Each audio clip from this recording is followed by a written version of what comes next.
It started like any ordinary evening.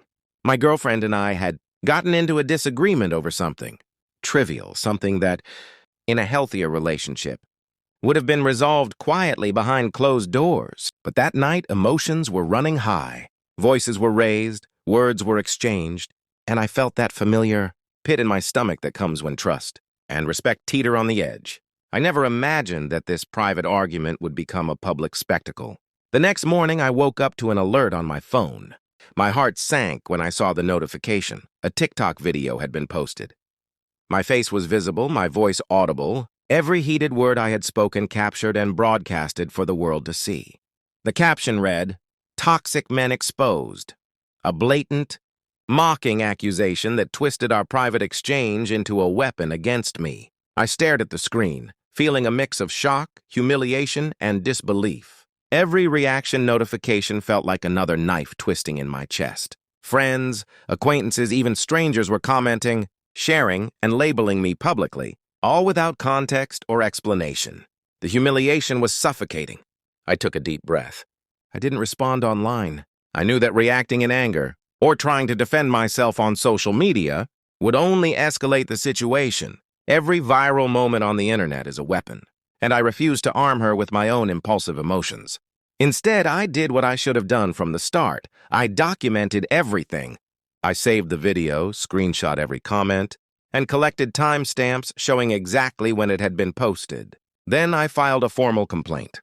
The video wasn't just embarrassing, it was a violation of my privacy, an exposure of my personal life without consent, and, in my view, a form of harassment. I contacted the local authorities and explained the situation. I sent them the TikTok link, the saved files, and a detailed account of the argument, emphasizing that while our disagreement had been private, her public posting had crossed legal boundaries. The officers listened, took notes, and assured me that privacy violations of this nature were taken seriously, especially when one party had knowingly used someone's image and words without consent. While waiting for the case to move forward, I spent hours reflecting on the relationship itself. The woman I had trusted, the person I had shared my life with, had weaponized my image and my words. That wasn't just betrayal. It was a deliberate violation of trust, a betrayal that had consequences far beyond personal embarrassment. I realized that love, when combined with accountability, requires more than affection.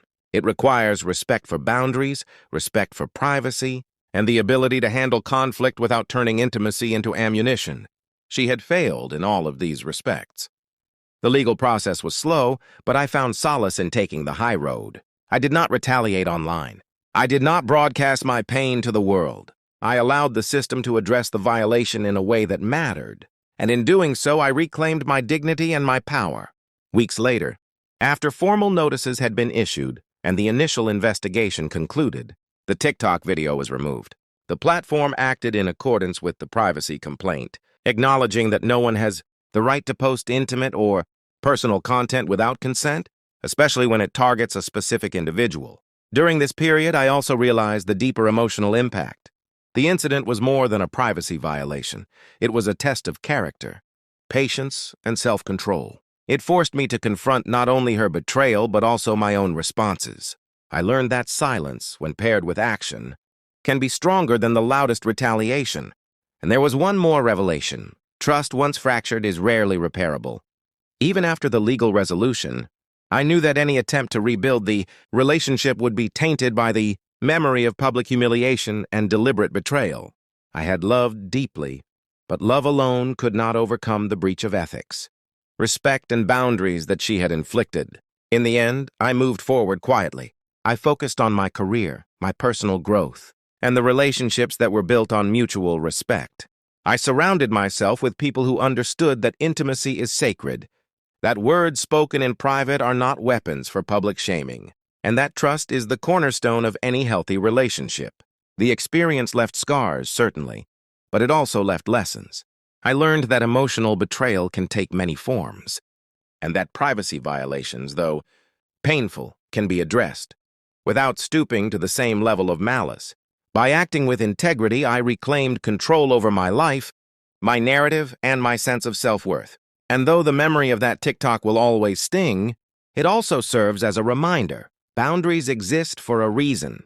Trust is invaluable, and the most powerful response to betrayal is measured action, not impulsive reaction. I never publicly shamed her. I never posted revenge content. Instead, I chose the path of dignity, accountability, and emotional resilience. And in doing so, I walked away with more than closure. I walked away with the knowledge that no one has the right to weaponize your life without consequences, and that your own strength is the only shield you truly need.